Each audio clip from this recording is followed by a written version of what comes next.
গত একটি ভিডিওতে আপনাদেরকে খালিশপুর ঘুরিয়ে দেখিয়েছিলাম। খালিশপুর ঘুরিয়ে দেখালাম আর খর্দ খালিশপুর ঘুরিয়ে দেখাবো না, তা কি করে হয়। চলুন আজ আপনাদেরকে ঘুরিয়ে দেখাই ছবির মতো সুন্দর একটি গ্রাম, খর্দ খালিশপুর। বরাবরের মতো সম্পূর্ণ ভিডিওটি জুড়ে আপনাদের সাথে আছি আমি সাবিয়া সুলতানা মুক্তা। চলুন তাহলে একসাথে ঘুরে দেখা যাক। সম্পূর্ণ গ্রামটি ঘুরেছিলাম কখনো পায়ে হেঁটে তো কখনো ভ্যান নিয়ে। আর গ্রামের রাস্তায় ভ্যানে চড়ে ঘুরে বেড়ানোর মজাই আলাদা। এই মুহূর্তে আপনারা যে বটতলাটি দেখতে পাচ্ছেন এর পিছনেই কিন্তু রয়েছে খর্দ খালিশপুর গ্রামের কপোতাক্ষ নদ। এর আগেও আপনাদের সাথে এই বটতলাটির একটি শর্ট ভিডিও শেয়ার করেছিলাম। বলেছিলাম এই জায়গাটিতে আমার বসতে ইচ্ছা করেছিল, তবে সময় স্বল্পতার কারণে আর বসা হয়ে ওঠেনি। এরকম সুন্দর জায়গা দেখলে যে কারোর ইচ্ছা করবে এখানে কিছুক্ষণ বসি। এই মুহূর্তে আপনারা যে স্কুলটি দেখতে পাচ্ছেন এই স্কুলটির নাম বীরশ্রেষ্ঠ শহীদ হামিদুর রহমান সরকারি প্রাথমিক বিদ্যালয়। আপনারা অনেকেই হয়তো জেনে থাকবেন বীরশ্রেষ্ঠ শহীদ হামিদুর রহমানের বাস্তুভিটাও কিন্তু খর্দ খালিশপুর গ্রামে এবং স্মৃতি জাদুঘরটি রয়েছে খালিশপুর। আমরা যেদিন গিয়েছিলাম স্কুল মাঠে সেদিন খেলা চলছিল, আমরা বেশ কিছুক্ষণ খেলাও দেখেছিলাম। গ্রামের কিছু ছোট ছোট বাচ্চারা স্কুলের প্রাচীর ধরেও খেলা দেখছিল। এসব দৃশ্যগুলো আমাদেরকে সব সময়ই নিয়ে যায় আমাদের শৈশবে। খর্দ খালিশপুর গ্রামে ছোট্ট একটি পিকনিক স্পটও রয়েছে যেটার নাম মসলদবাগ, অর্থাৎ মসলদ সাহেবের বাগান বাড়ি এটি। তবে বিশেষ বিশেষ দিনগুলোতে ছাড়া এই জায়গাটি বন্ধ থাকে। আমি নিজেও বেশ কয়েকবার এই জায়গাটি থেকে ফিরে এসেছিলাম, তবে একবার সুযোগ হয়েছিল ভিতরটা ঘুরে দেখার।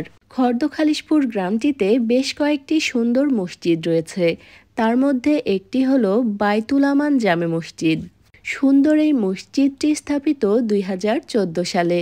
এই মসজিদটি ছাড়াও খর্দ খালিশপুর গ্রামে আরও বেশ কয়েকটি মসজিদ রয়েছে এবং তার মধ্যে একটি মসজিদ রয়েছে যেটি একই সাথে হাফেজিয়া মাদ্রাসা, এতিমখানা এবং মসজিদ।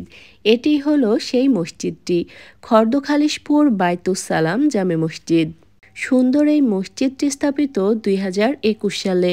মসজিদটি দ্বিতল বিশিষ্ট, নিচের তলায় নামাজ পড়ানো হয় এবং উপর তলায় রয়েছে মাদ্রাসার বাচ্চাদের থাকার জায়গা।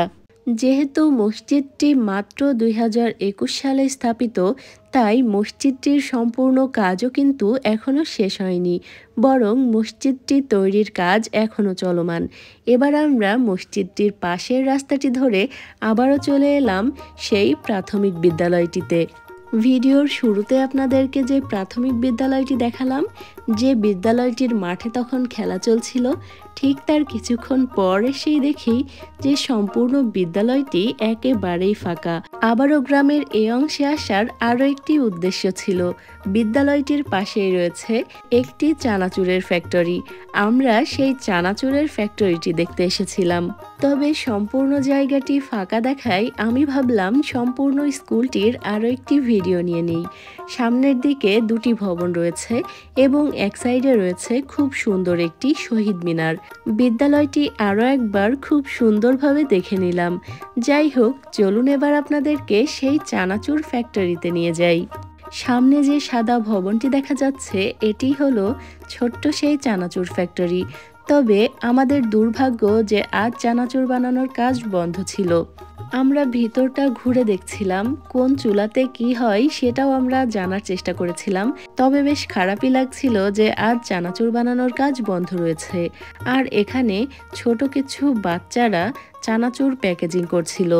যদিও আইন অনুযায়ী শিশুদেরকে দিয়ে কাজ করানো নিষেধ, তারপরও গ্রাম বাংলায় আপনারা খেয়াল করলে দেখতে পারবেন অনেক ছোট ছোট বাচ্চারাও বিভিন্ন কাজের সাথে যুক্ত। এর মূল কারণ হলো অর্থনৈতিক অসচ্ছলতা। তবে ওরা কিন্তু বেশ দক্ষ হাতেই কাজটি করছিল। দেখে মনে হচ্ছিল যেন বহুদিন ধরেই এই কাজের সাথে ওরা যুক্ত রয়েছে। চানাচুর ফ্যাক্টরিটি সম্পূর্ণ ঘুরে দেখার পর আমরা একটি ভ্যান নিয়ে বেরিয়ে পড়েছিলাম সম্পূর্ণ গ্রামটি ঘুরে দেখতে।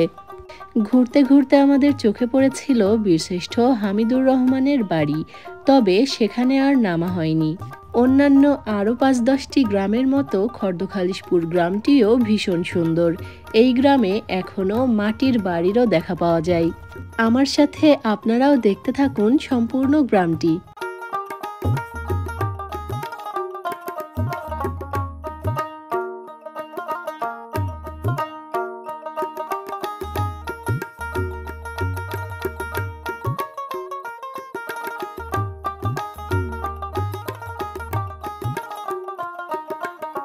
গ্রামের ভিতরের দিকে চলে গেছে একটি মাটির রাস্তা, তবে আমরা আর সেদিকটাতে গেলাম না। আমরা এখন যাচ্ছি খর্দখালিশপুর গ্রামের ঈদগাহ ময়দানের দিকে। যাত্রাপথেই চোখে পড়েছিল বীরশ্রেষ্ঠ হামিদুর রহমানের বাড়ি। দূরে গাছপালার আড়ালে যে বাড়িটি দেখা যাচ্ছে, এটিই হলো বীরশ্রেষ্ঠ হামিদুর রহমানের বাড়ি। কোনো একদিন আপনাদেরকে বীরশ্রেষ্ঠ হামিদুর রহমানের বাড়িটিও ঘুরিয়ে দেখাবো। তবে আজ সময় স্বল্পতার কারণে আমরা বাড়িটির সামনে নামিনি। পরবর্তীতে আমরা নিজেরাও ঘুরে দেখব এবং আপনাদেরকেও ঘুরিয়ে দেখানোর চেষ্টা করব।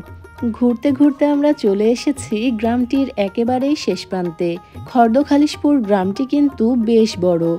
গ্রামের একটি দিকে আমাদের যাওয়াই হয়নি, তবে যতটা সম্ভব আমরা ঘুরে দেখার চেষ্টা করেছি। যাই হোক, ঘুরতে ঘুরতে আমরা চলে এসেছি ঈদগাহ ময়দানের একেবারেই কাছাকাছি। এই মুহূর্তে আপনারা যে সুন্দর জায়গাটি দেখতে পাচ্ছেন, এটি হলো খর্দখালিশপুর গ্রামের ঈদগাহ।